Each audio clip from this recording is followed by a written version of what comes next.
Has your surfing stagnated? We've all been in a situation where we're going in the water week after week and we're just not seeing any results. Even if we have a goal set for the day, the second we paddle out, take off on a wave, it goes right out the window, and it could be very frustrating. Over the past year, I've done everything I can to speed up the learning process of cross-stepping and nose riding, and it's taught me quite a few crucial lessons on how to prevent your surfing from ever stagnating. In today's session, I use these tips, and they actually work.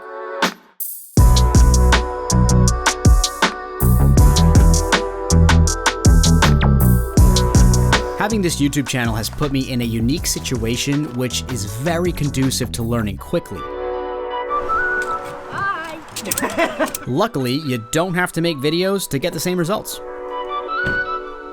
Today we're going to go over two things. Number one, I'm going to continue to work on my foot positioning on the takeoff. I had such success last week with it, and I think I need to tinker with it a little bit more, and we'll start to perfect things. And the second thing I want to talk about is commitment.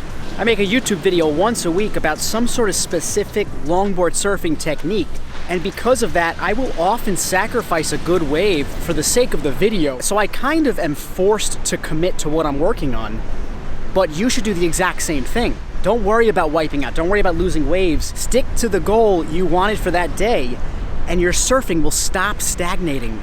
And you'll start to get better and better and better so much faster than you ever thought you could. So today I'm gonna take my own advice and I am going to attempt some hang 10s. I often hang 5 a lot, and there's so many times where I'm right in the pocket and I totally could have got all 10 toes off and I just don't do it.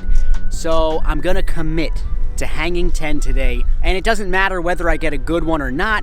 Just the fact that I tried, and even if I wipe out doing it, now I'll know, oh, I was not deep enough in the pocket for a hang 10. Oh, I have to be here to hang 10. So as long as I commit to doing that today, I'm gonna learn something, and that's what it's all about. The more you try new things, the better and better and better you'll get at surfing. So I'm gonna stop sitting on the sand, and I'm gonna get suited up because the waves are really fun.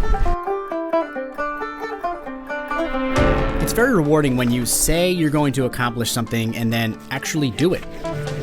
It doesn't always work out for me, and I've had a plethora of failures, but today was one of those days where it just all worked out.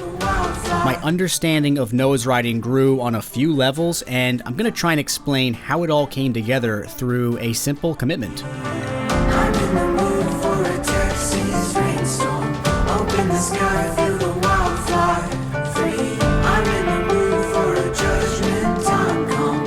Bring it down on me. Started off with a couple of funny ones. A classic walk the plank, and I like to call this one helicopter arms. This last one was a shame because I definitely could have gotten both feet to the front had I not lost my balance. But then I started getting used to the waves and I got a quick taste of a hang 10. A very quick taste.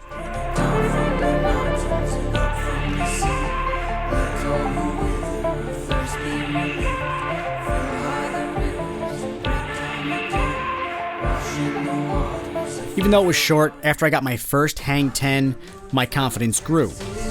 Then I got both feet to the nose again, and my confidence grew even more.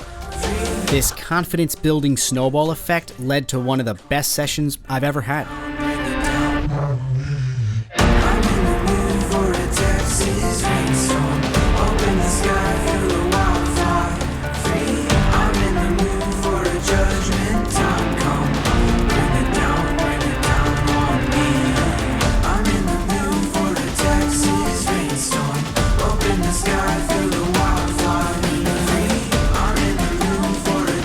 So what did I learn from today, and how do you make your goals a reality?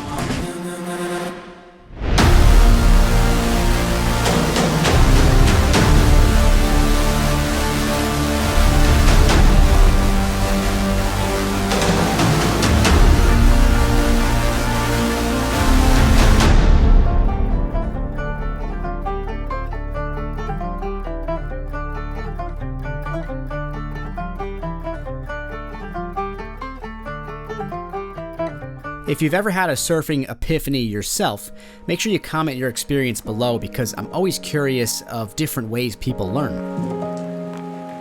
As for me, I learned 2 things today. 1, hanging 10 is not much harder than hanging 5, and now that I've had a few successful ones, it's way less daunting of a task. Number 2, in the past when I get to the nose to hang 5, I just stand there like a statue, not making any adjustments. Today's session has loosened me up a bit, and I now feel more comfortable adjusting my back foot while nose riding. This is something Ben Considine was trying to get me to do months ago. When it comes to sticking to your commitments, the number 1 thing I do, and I know I've mentioned this before, but I repeat what I'm trying to accomplish while I'm paddling for a wave. Throughout a session, I'll have repeated hang 10 about 50 times. The ocean does its best to keep our brains preoccupied with other things, so we have to try our best to fight against that. Make sure you watch this video next where I go into more detail about different ways to trick yourself into improving. Thanks for watching, and I'll see everybody next week.